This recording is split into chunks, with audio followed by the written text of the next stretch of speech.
राधे राधे। शर्मा जी की कहानी चैनल पर आप सबका हार्दिक हार्दिक स्वागत, अभिनंदन।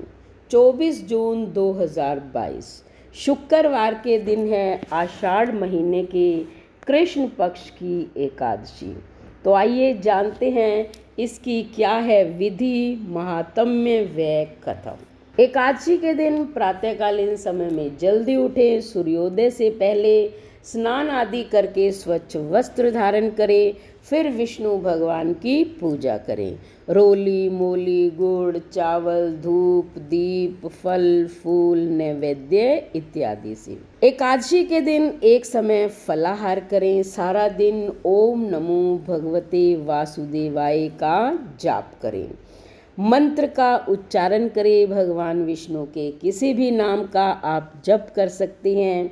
रात्रि के समय जागरण करें तो सबसे अच्छा है। इस दिन भोजन नहीं करना चाहिए। अगले दिन द्वादशी के दिन पारण करें। आइए अब जानते हैं इसका महात्म्य क्या है।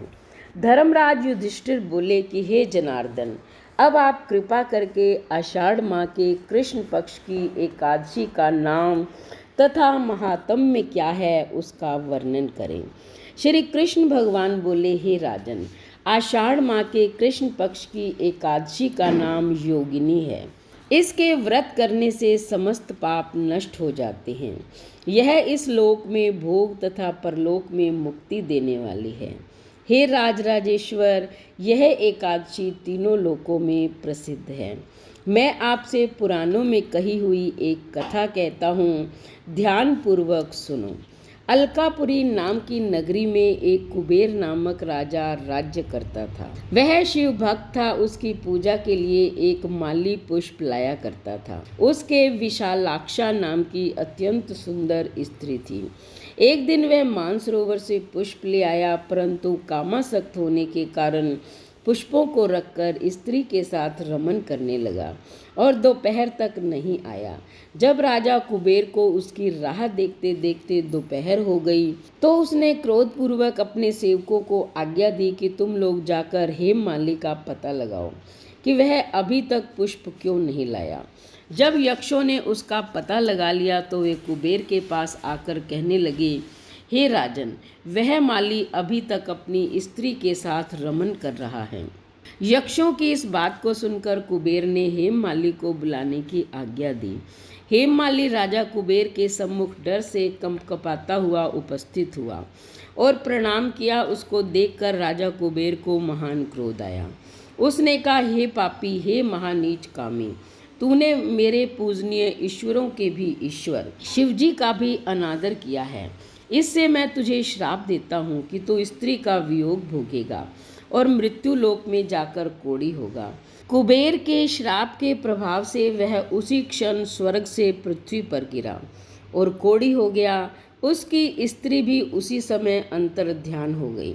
मृत्यु लोक में जाकर उसने महान दुख भोगे, परंतु शिवजी की भक्ति के प्रभाव से उसकी बुद्धि मलिन न हुई।